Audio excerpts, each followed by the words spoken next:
ఇవాళ మేము కూడా అనొచ్చు, సెక్రటరియట్లో 6వ అంతస్తుల ఒక ముఖ్యమంత్రి పీఠం మీద కూర్చున్న వాళ్ళందరూ కేసీఆర్ కాలేరు అని చెప్పి మేము కూడా అనొచ్చు. అంటాం, బరాబర్ అంటాం. కేసీఆర్ గారు ఎక్కడ, మీరెక్కడ రేవంత్ రెడ్డి గారు? కేసీఆర్ గారు ఒక విజనరీ, మీరు ఒక మెర్సినరీ.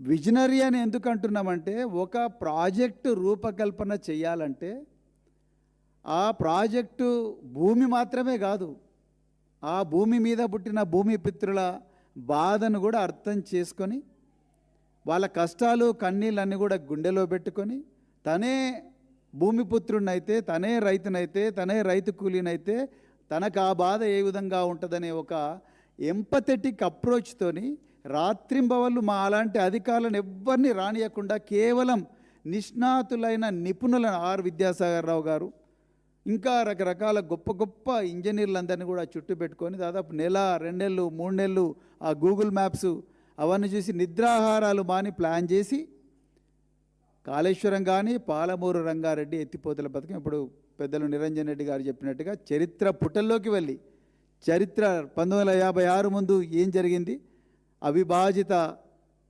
హైదరాబాద్ రాష్ట్రం, దాని తర్వాత ఏం జరిగింది, 1956 తర్వాత స్టేట్ రీఆర్గనైజేషన్ యాక్ట్లో మనకి ఎంత అన్యాయం జరిగింది, బచావత్ కానీ బ్రిజేష్ కుమార్ కానీ, వీటన్నిటినీ అర్థం చేసుకొని వచ్చి అప్పుడు ప్రజల ముందర డిస్కస్ చేసి అసెంబ్లీలో ప్రజెంటేషన్ ఇచ్చి దాని తర్వాతనే జీవోలు రిలీజ్ అయినాయి. రేవంత్ రెడ్డి గారు దయచేసి వినండి, మీరు ముఖ్యమంత్రి.